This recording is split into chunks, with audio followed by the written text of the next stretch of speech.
Hi, this is Nolan from Benchmark, and in today's video I'm going to be showing you how to change mount points using Microsurvey's FieldGenius for Android. So what I'm going to do to begin here is I'm going to head to the top right corner where I've got the gear and receiver icon. That's going to open up my instrument settings, and within my instrument settings here, what I'm going to do is I'm going to scroll down to where I see corrections here, and the three dots, I'm going to click that and then select change mount point. Right now you can see I'm hooked up to our Calg West base station here in Calgary, part of our Chinook net. So if you're in Calgary, give us a call about that. But what I'm going to do is I'm going to select a different mount point here, in this case Calg South, and then I'm going to hit select, and then I'm going to leave my mount point settings as is and select confirm.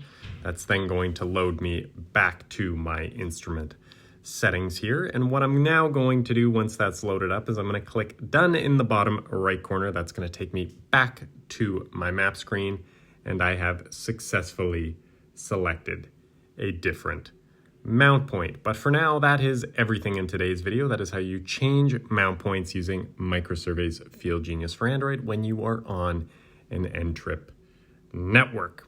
And if you have a moment, I would please ask you to hit the subscribe button down below. It really does help us out and helps me keep making these videos. And if you have any questions about anything you've seen in today's video or any questions about anything you've seen on this YouTube channel, please give us a call at 1-888-286-3204 or visit us on the web at bench-mark.ca.